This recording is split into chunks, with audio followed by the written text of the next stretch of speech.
बिस्मिल्लाहिर्रहमानिर्रहीम। Dear aspirants, अस्सलाम वालेकुम। Babar Nadeem here. Dear aspirants, आज हमारा 50वां लेक्चर है सीपीसी का, और हमने आज ऑर्डर 19 जो है वो एफिडेविट्स उसके बारे में पढ़ना है। ठीक है। मेरी वालदा के लिए अगर आप लोग जो है सूरह फातिहा और दुरूद पढ़ सकें तो जज़ाकल्लाह। बिस्मिल्लाहिर्रहमानिर्रहीम। अल्हम्दुलिल्लाहि रब्बिल आलमीन अर्रहमानिर्रहीम मालिकि यौमिद्दीन इय्याका नअबुदु व इय्याका नस्तईन इहदिनस सिरातल मुस्तकीम सिरातल लज़ीना अनअमता अलैहिम गैरिल मग़ज़ूबि अलैहिम वलद्दॉलीन आमीन। बिस्मिल्लाहिर्रहमानिर्रहीम।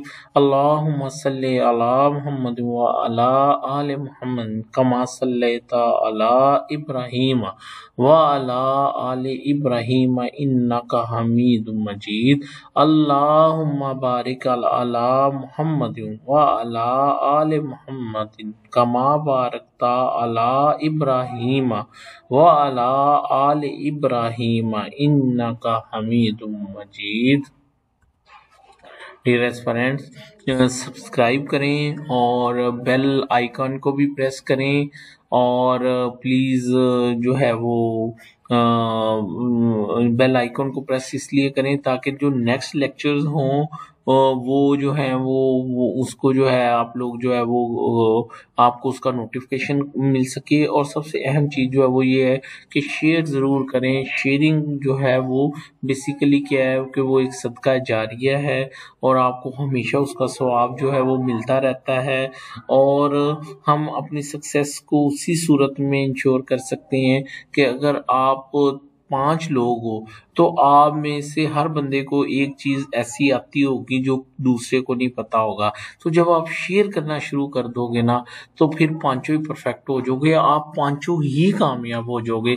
तो ये वो रीज़न है कि मैं हमेशा ग्रुप डिस्कशन में और शेयरिंग पे जो है वो बिलीव रखता हूँ कि हमेशा नॉलेज दूसरों के साथ शेयर किया करें। मैं अगर जज हूँ तो उसकी भी वजह यह है कि मैं लोगों से डिस्कस किया करता था, जिन लोगों के साथ डिस्कस किया करता था आज वो भी जज हैं और मैं भी जज हूँ, और इंशाल्लाह अगर मेरी बात पे अमल करोगे तो आप भी जज बनोगे। जज़ाकल्लाह।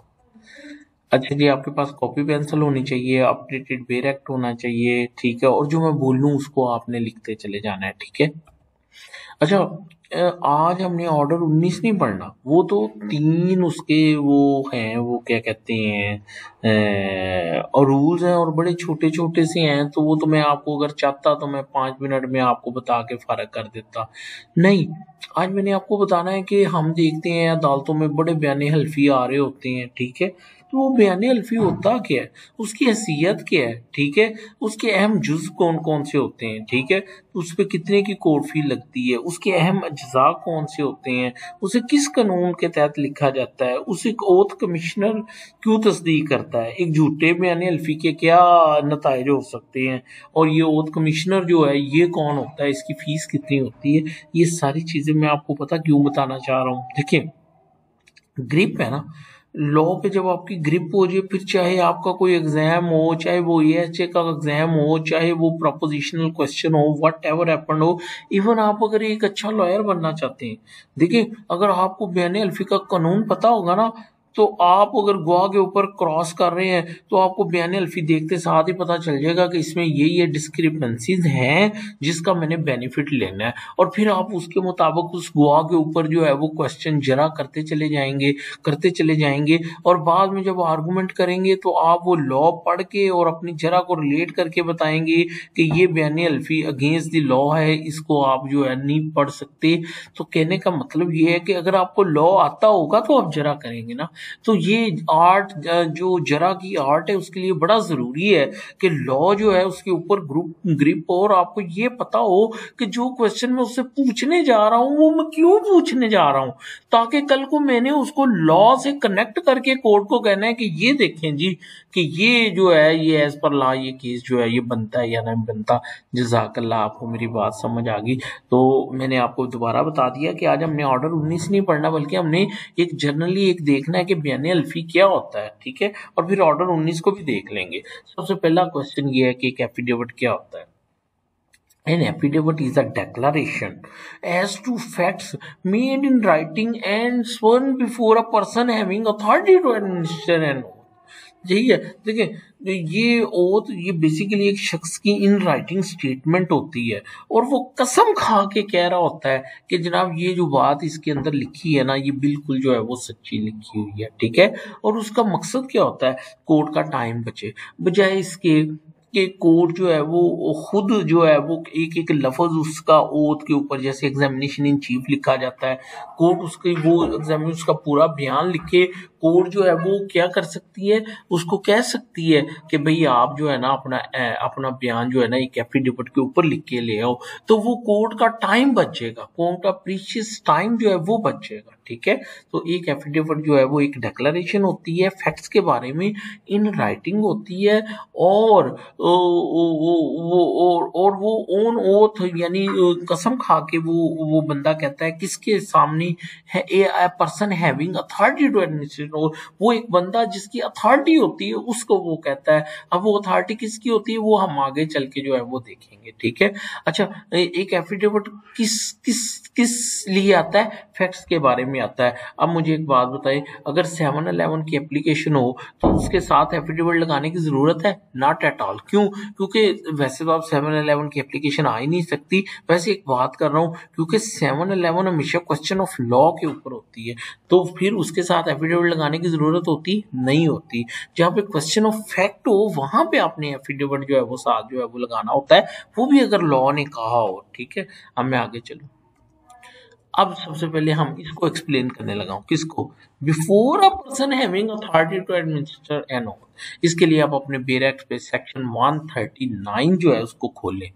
वो बताता है कि जो जो जो ओथ है कौन एडमिनिस्टर कर सकता है उसको, किसको, जो कि अपना एफिडेविट लेके आया है तस्दीक के लिए, ठीक है। एक तो ये है ना कि तस्दीक शुदा एफिडेविट कहीं पे पेश करना। एक ये है कि वो एफिडेविट लेके आपने किसी अथॉरिटी के पास जाना है कि जी मेरा ये मैं यानी वो उसको कहेगा चलो ओनो कसम खा के कहो कि जो इसके अंदर लिखा है वो सब कुछ ठीक है, वो कहेगा तो फिर वो उसके ऊपर अपना एक सर्टिफिकेट भी बनाएगा। तो ये having authority to administer an oath, इसका मतलब ये है कि एफिडेविट उसने राइटिंग में लिख के अब वो एक बंदे के पास जो है उसको लेके जा रहा है, ठीक है। अच्छा जी, अब ये देखें पता किस किस के सामने एक ओथ को जो है वो ओथ को जो है वो ओथ ले सकता है और कह सकता है मेरा एफिडेविट दुरुस्त है, किसी कोर्ट के सामने, किसी मजिस्ट्रेट के सामने, या किसी ऐसे ऑफिसर के सामने जो हाई कोर्ट का है, या ये बड़ा इंपॉर्टेंट है, सेकंड बड़ा इंपॉर्टेंट है, एनी ऑफिसर और other person home high court में अपॉइंट इन दिस बिहाफ। ये इसको हम डिस्कस करते हैं, यहीं से हमारा केस आगे शुरू होना है। ये बेसिकली ओथ कमिश्नर की बात कर रहा है कि जिसको हाई कोर्ट क्या कर दे, अपॉइंट कर दे, या any officer appointed by any other court which the provincial government है generally empowered in this behalf may administer the oath to the deponent. तो जो अपना बयान अल्फी तस्दीक करवाने आया है उसको वो क्या कर सकता है कि उसको वो जो है वो ओथ एडमिनिस्टर कर सकता है। अच्छा जी, तो ये वो लोग हैं जिनके सामने ओथ दिया जा सकता है। अब relevant law dealing with construction of an affidavit.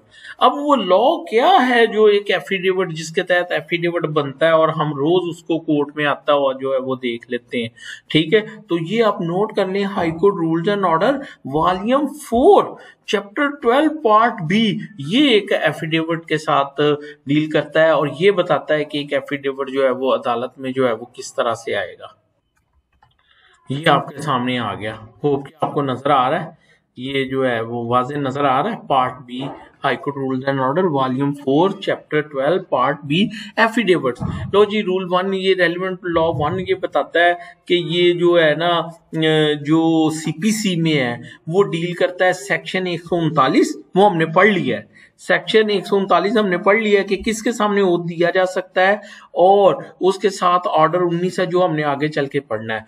Rule 2 ये कहता है कि सुपीरियर कोर्ट इंफीरियर कोर्ट को कह सकती है कि तुम ये एफिडेविट जो है ना इसको तस्दीक करो, यानी इससे ओथ लो और इसको तस्दीक करो।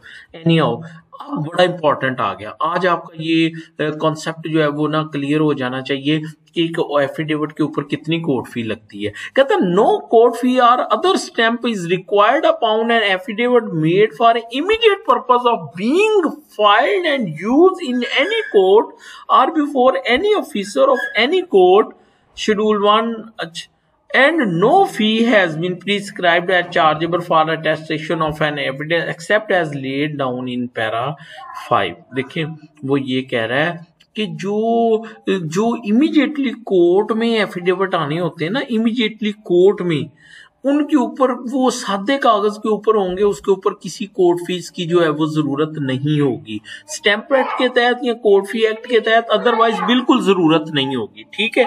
लेकिन कुछ एफिडेविट्स ऐसे होते हैं जो पार्टीज खुद से देती हैं कोर्ट को, ठीक है, या पार्टीज अपना एफिडेविट लेके आती हैं अपना कोई वो साबित करने के लिए, अपना केस साबित करने के लिए। उस सूरत में अगर लॉ की रिक्वायरमेंट नहीं है, पार्टी खुद से अपना एक एफिडेविट दे रही है, तो उसके लिए कोर्ट फी है। और वो कहाँ पे स्टैंप ड्यूटी, वो कहाँ पे लिखी हुई है, वो स्टैंप एक्ट के आर्टिकल 4 के अंदर लिखी हुई है, और आई थिंक कि वो है तकरीबन, मेरा ख्याल है 4 रुपीज है। ये देखें, ये एक एफिडेविट है, क्योंकि ये इमीडिएटली एक एप्लीकेशन के साथ कोर्ट में दाखिल होना था। तो अब देखें ये बिल्कुल सादा कागज पे है, इस पे जो कोर्ट फी लगाई गई है ना, ये भी मेरे ख्याल में ये नहीं लगनी, क्योंकि हमने लॉ पढ़ लिया है, वो बिल्कुल जो है वो फ्री ऑफ, यानी उस पर किसी किस्म की कोर्ट फी जो थी, वो स्टैंप ड्यूटी जो है वो नहीं लगनी थी। ये हो गया। इसके अलावा ये देखें, ये एक एफिडेविट है जो 50 रुपए के ऊपर जो है वो लिखा गया है, ठीक है। तो ये वो था जो पार्टी ने कोर्ट में देना था, लेकिन मैं समझता हूँ इस पे भी कोर्ट फी नहीं लगनी थी। ये एक फैमिली मैटर का है, तो ये सादे कागज पे भी होता, ये चलता। लेकिन जब पार्टी अपना कोई अपनी तरफ से जब कोई एफिडेविट देगी ना, यानी कोर्ट की रिक्वायरमेंट से हट के, ठीक है, तो वो उस सूरत में जो है वो जो एफिडेविट होगा वो 50 रुपए के ऊपर जो है वो कोर्ट फी के साथ जो है वो क्या किया जाएगा, लिखा जाएगा। उसके बाद रूल 4 है, वो कहता है ज्वाइंट एफिडेविट दे सकते हैं एक से ज्यादा बंदे। तो लॉ कहता है कोई बात नहीं है, लेकिन हर एक की अलग-अलग स्टेटमेंट लिखी हो, हर एक अलग-अलग कह रहा हो कि मैं जो है हल्फन ये बात कहता हूँ, फिर दूसरे की भी बात लिखी हो हल्फन में। ये नहीं है कि सारों का नाम लिख के नीचे एक ही उनकी स्टेटमेंट लिखी हो, इस तरह नहीं होगा, ठीक है। अब ये देखें, oath commissioner there appointment under section 139B। क्यों जी, कुछ याद आया? 139B, यही जो हमने पढ़ा था 139B, किसके सामने ओथ दिया जा सकता है? एन ऑफिसर और other person home high court में अपॉइंट। और ये किसकी बात हो रही थी? ये ओथ कमिश्नर की बात हो रही थी। तो बच्चों, ये सारा जो रूल 5 है ना, ये ओथ कमिश्नर के बारे में है, ठीक है। और वो कैसे अपॉइंट होगा और उसकी फीस कितनी होगी, मतलब इसमें लिखा उसकी 8 आने फीस होगी, ठीक है। ये मैं इसलिए बता रहा हूँ कि आपको लॉ को पता होना चाहिए। कल को अगर आपने किसी जरा करनी है, तो आप ये लॉ पढ़ के इसके मुताबिक आप उससे क्वेश्चन करेंगे। फिर इसमें लिखा हुआ है कि उसको ना हाई कोर्ट से लाइसेंस लेना पड़ेगा, उसका कि वो ओथ कमिश्नर का लाइसेंस, और उसकी क्वालिफिकेशन लिखी हुई है, उसकी कितना होगा, ठीक है। फिर ये है कि उसकी फीस सिर्फ 8 आना होगी, और अगर वो लेने के लिए घर जाएगा तो फिर उसकी फीस जो है वो कुछ ज्यादा होगी, ठीक है। अच्छा, और ये कुछ और है। उसके बाद फिर उसके बाद एक एफिडेविट का रजिस्टर होगा जिसमें वो एंट्रियां करेगा। अच्छा, ये अब एफिडेविट का स्पेसिफिक आ गया कि वो एफिडेविट का टाइटल क्या होगा। Affidavit shall B titled in the court of, court का नाम लिखा होगा, कोर्ट का नाम लिखा होगा, ठीक है।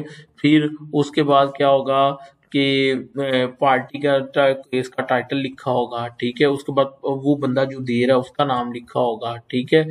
फिर इस तरह से वो शुरू होगा। फिर उसके बाद क्या होगा, ब्रीफ स्टेटमेंट आ जाएगी। उसके बाद क्या होगा, फॉर एफिडेविट ऑफ, पीछे फिर नीचे ये लिखा होगा shall be made on this, वो लिखा होगा कि किस डेट को वो जो है वो एफिडेविट जो है वो बना है। अब नीचे उसके कंटेंट्स की बात हो रही है कि every affidavit contain any statement fact shall be divided into paragraphs and. अच्छा, वो पैराग्राफ होगा, वो सारा कुछ नंबरिंग की सूरत सूरत में जो है वो लिखा होगा, ठीक है। एप्लीकेशन में any average shall be desired in such manner will serve identify him clearly. फिर वो जो बंदा जिसके ऊपर जिसके सामने किया जा रहा है ओथ कमिश्नर जो है वो उसको क्या करेगा, उसको आइडेंटिफाई करेगा, ठीक है। फिर इसमें लिखा हुआ है कि वो इस तरह से शुरू होगा, आई अफर्म या आई मेक ऑन ओथ से, इस तरह से करके वो जो है वो अपनी वो स्टेटमेंट जो है वो लिखेगा, ठीक है। अच्छा, फिर इसमें ये लिखता है कि वो लिखेगा कि जो फैक्ट्स उसके नॉलेज के मुताबिक जो है वो ट्रू है, ठीक है। Should and verify believe it to be true, यानी जो वो खुद से समझता है कि ये हकीकत है, सिर्फ वो वही लिखेगा, दूसरे नहीं लिखेगा, ठीक है। अच्छा जी, फिर उसके अलावा जो है वो, लेकिन इसकी एक एक्सेप्शन भी है कि जब वो एफिडेविट जो है वो मुस्लिम कोर्ट उसको इजाजत दे तो फिर वो अपने नॉलेज से जो मुताबिक है वो उसका भी एफिडेविट दे सकता है, ठीक है। अच्छा जी, ये आगे उसकी वो क्लियर भी कर रहा है कि ये एफिडेविट जो है वो जनरली फैक्ट्स तक जो है वो क्या होते हैं, महदूद होते हैं, ठीक है। अच्छा जी, उसके बाद जो है वो आइडेंटिफाई करेगा, जो ओथ कमिश्नर है वो किसको आइडेंटिफाई करेगा, या मजिस्ट्रेट या वो कोर्ट किसको आइडेंटिफाई करेगा, वो जो कोर्ट में एविडेंस देने के लिए जो है वो क्या करेगा, एविडेंस देने के लिए आएगा, ठीक है। अच्छा जी, और अगर वो पर्दानशीन लेडी है तो उस सूरत में कोर्ट फिर क्या करेगा कि उसने नकाब किया हुआ तो फिर कोर्ट किसी की गवाही डालेगा कि ये वही बंदा देने आया है एविडेंस जो कोर्ट में इस वक्त मौजूद है, ठीक है। उसके बाद जो है वो मोड ऑफ अटेस्टेशन है, ठीक है, कि वो उसके एंड पे अटेस्टेशन का एक पूरा सर्टिफिकेट जो है वो देगा, ठीक है। फिर उसके बाद टेस्टिंग ऑफिसर की ड्यूटी है क्या जी, इसको अब आप पढ़ेंगे तो आपको ये सारी चीजें जो है वो क्लियर होंगी, बड़ा इजी है, ठीक है। अगर उसको लैंग्वेज नहीं आती तो उसको उसकी लैंग्वेज में समझाया जाएगा और एंड में वो अपना जो है वो क्या करेगा, उसको साइन करेगा, अटेस्ट करेगा, ठीक है। और फिर वो वेरिफिकेशन का भी उसका एक खास प्रोसीजर होगा, फॉर्मेशन होगी कि उसने किस तरह से उसको जो है वो क्या करना है, उसने उसको अटेस्ट करना है, ठीक है। अब यही चीजें जो मैंने जल्दी जल्दी बोली है ना, ये मैं आपको प्रैक्टिकली भी दिखाना चाहता हूँ। ये देखें, ये एफिडेविट आ गया, ठीक है, और ये देखें वो केस का टाइटल आ गया, ठीक है। फिर आगे उस बंदे का नाम आ गया, उसकी रेजिडेंस आ गई, वो जो देने जा रहा हो, ठीक है। फिर उसी तरह do here here bye Solomon affirm and declare, देखा वो उसकी वो स्टेटमेंट जैसे हमने देखा वो ये आ गया, आई कंटेंट्स ऑफ ये are true to the best of knowledge and belief, ठीक है। तो वो उसके नॉलेज के मुताबिक और बिलीफ के मुताबिक नथिंग हैज बीन कंसीडर्ड, कुछ नहीं छुपाया गया।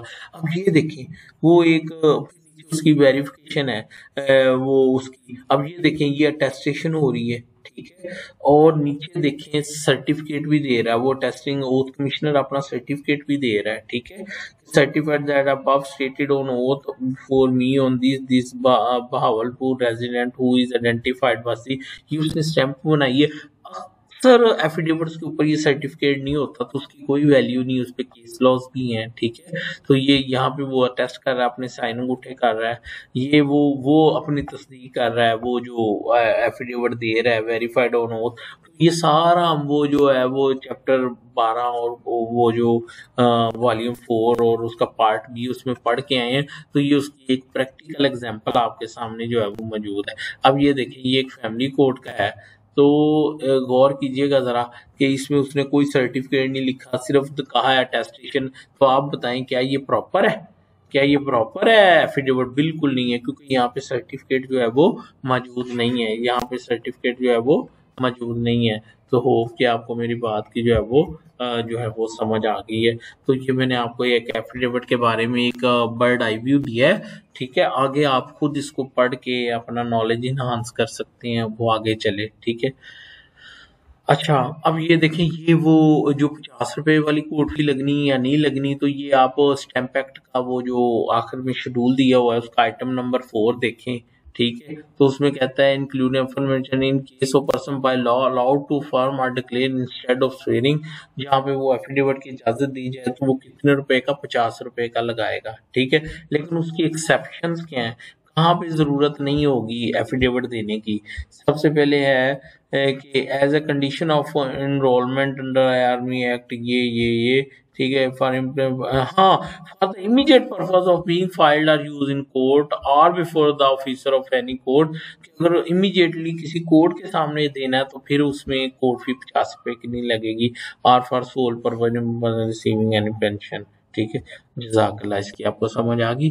अब ये है when to submit an affidavit. अब बड़ी ये इंपॉर्टेंट बात है कि एक एफिडेविट की जरूरत कब पड़ेगी। तो बच्चों गौर से सुनना मेरी बात, जहां पे लॉ कहेगा। अब लॉ जो है वो एफिडेविट अब दो मकसद के लिए मांग सकता है। एक मकसद ये हो सकता है कि आप जो एप्लीकेशन दे रहे हो या जो बात कह रहे हो उसको अफर्म करो कि ऑन ओथ कि ये बात सच्ची है। ठीक है, ये बात सच्ची है। ठीक है, और दूसरा ये है कि जो हमने पढ़ना है ऑर्डर 19 कि कोर्ट जो है वो किसी फैक्ट को डिस्क्लोज करने के लिए भी एफिडेविट जो है वो तलब कर सकता है। क्या मतलब, देखो मेरी बात को गौर से सुने। एक एग्जामिनेशन इन चीफ पार्टी कहाँ देती है, कोर्ट में खड़े होके देती है ना। ठीक है, बयान लिखवाती है। अगर आप कोर्ट समझे तो कोर्ट उस पार्टी को ये भी कह सकती है कि तुम एक एफिडेविट के ऊपर ये लिख के ले आओ। ये ऑर्डर 19 है। फैमिली लॉ में तो ये रूल है कि वो एफिडेविट के ऊपर लिख के लाएगा अपना वो सारा का सारा वो जो है वो। तो इधर भी कोर्ट जो है ऑर्डर 19 के तहत भी कह सकती है किसी पार्टी को कि बजाय इसके कि तुम कोर्ट में आके शहादत दो, तुम अपना एफिडेविट जो है वो मुझे ला के उसके ऊपर लिख के ला के जो है वो दो। ठीक है, तो an affidavit is necessary to submitted when it is required by any provision of law. For example जैसे इंजंक्शन की एप्लीकेशन है ऑर्डर 39 रूल 1, तो उसके तहत एफिडेविट लगा होना जो है वो जरूरी है। ठीक है, और कोर्ट जो है किसी भी पार्टी को बाय वे ऑफ एविडेंस कोई भी फैक्ट प्रूव या डिसप्रूव करने का भी कह सकती है। अब ये देखिए सेक्शन 30 आपके सामने जो है सीपीसी का, subject to condition any time either on motion और willing any party. Clause C देखिए, order any fact to be proved और डिसप्रूव्ड एफिडेविट। तो कोर्ट किसी पार्टी को कह सकती है कि लाओ अपने एफिडेविट के जरिए तुम इस फैक्ट को प्रूव करो या डिसप्रूव करो। ये एक अलग बात है कि वो जब एफिडेविट दे देगा तो उसके ऊपर फिर क्रॉस होगा और वो क्रॉस के बाद पता चलेगा कि उसने वो बात ठीक कही थी या गलत कही थी। और याद रखिएगा कि अगर कोई गलत एफिडेविट देता है तो वो फिर आई थिंक सेक्शन है उसका पीपीसी का सेक्शन 94 है या 96 है कि जो वो फॉल्स एविडेंस देता है तो उसकी फिर क्या पनिशमेंट होगी। 194 है शायद, एनी हाउ उसको आप देख लेंगे। ठीक है, तो उसको फिर वो आगे लेके चलेगा। ठीक है, अब हम चलते हैं अपने लेक्चर की तरफ। रूल 1 कहेगा power to order any party to be any point to be proved by an affidavit. Court किसी पार्टी से एफिडेविट तलब कर सकता है। रूल 2 क्या है, कोर्ट किसी भी power to order attendance of deponent for cross examination, और फिर जिसने एफिडेविट दिया होगा उसको कोर्ट तलब कर सकती है।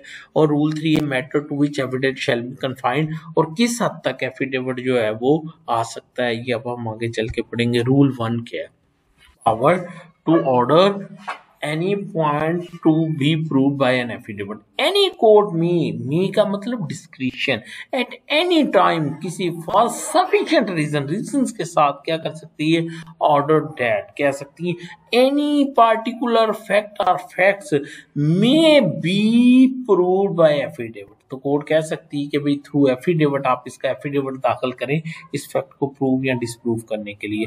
और that the evidence of any witness may be read at the hearing on such condition as the court think reasonable. या कोर्ट किसी विटनेस को भी कह सकती है कि उसका एफिडेविट जो है वो उसको क्या किया जा सकता है, एट हियरिंग जो है वो पढ़ा जा सकता है। ठीक है, प्रोवाइडेड दैट। अब एक्सेप्शन क्या है, where it appeared to the court that either party bona fide desired the production of the witness for a cross examination and that such witness can be produced and order shall not be made authorizing the evidence of such witness to be given by affidavit। Proviso ये कहता है कि अगर एक party अपना witness पेश करना चाहती है अदालत में तो फिर कोर्ट उसको मजबूर नहीं करेगी कि तुम एफिडेविट के थ्रू जो है वो शहादत दो।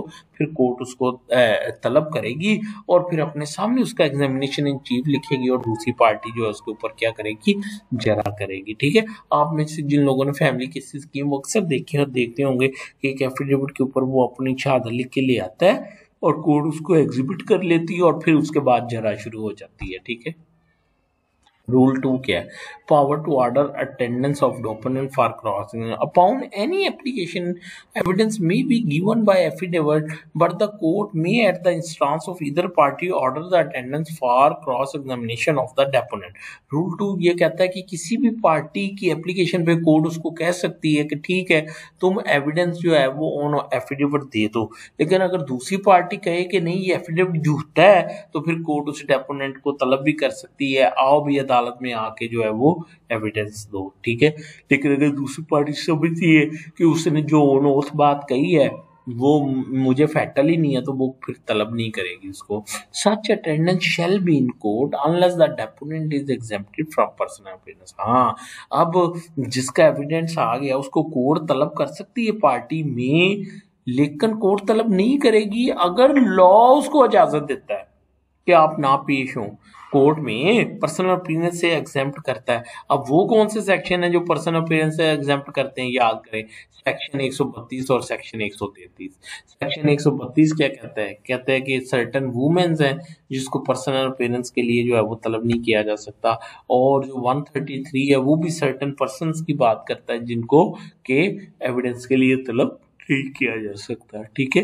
तो ऐसे लोगों को कोर्ट अगर वो एफिडेविट दे देते हैं तो कोर्ट उनकी शहादत के लिए कमीशन तो मुकर्रर कर सकता है, लेकिन उनको इन पर्सन कोर्ट में पेश होने का नहीं कह सकता। उसके बाद रूल 3 है matter to which evidence shall be affidavit shall be confined. Affidavit shall be confined to such fact at the deponent is able of his own knowledge to prove except on interlocutory application on which statement of his belief may be admitted। Affidavit जो होगा वो usually जो है वो उन facts के बारे में आता है जो उसके नॉलेज के बारे में, जो उसके नॉलेज के मुताबिक जो है वो दुरुस्त होते हैं। ठीक है। और जो इंटरलोकेटरी एप्लीकेशन है उसमें वो अपने बिलीफ्स के साथ भी कह सकता है कि मेरे यकीन के मुताबिक ये दुरुस्त है, लेकिन अदरवाइज वो जो ज्यादा फैक्ट्स जो होंगे वो उसके यही होंगे कि मेरे नॉलेज के मुताबिक ये हकाइक जो है वो दुरुस्त है। मसलन अगर वो अपना शहादत के लिए अपना एफिडेविट दे रहा है तो फिर वो बिलीफ की बात नहीं करेगा, फिर सिर्फ नॉलेज की बात करेगा। ठीक है। और अगर वो किसी वो ऑर्डर 39 की इंजंक्शन की एप्लीकेशन के साथ दे रहा है तो वो इंटरलोकेटरी एप्लीकेशन है, उसके साथ वो नॉलेज और बिलीफ दोनों का इस्तेमाल कर सकता है, जैसा कि हमने वो देखा है। उसके बाद है the cost of every affidavit shall unnecessarily set forth matter of hearsay or argumentative matter or copies of or extract from documents shall unless the quota be paid by the party filing the same। अगर court को लगे कि किसी ने बिला वजह जो है वो बगैर नॉलेज के कुछ हकाइक के बारे में हेयर सी किस्म की बातें करके या आर्गूमेंटिव बातें करके तो उसने एफिडेविट दाखिल किया तो कोर्ट भी उसको कॉस्ट जो है वो क्या कर सकती है, वो डाल सकती है। तो जज़ाकल्लाह, ये था ऑर्डर 19 एफिडेविट के बारे में। मैंने कोशिश की इसको क्लियर करूं, प्लीज़ मुझे अप्रिशिएट ज़रूर कीजिएगा। जज़ाकल्लाह।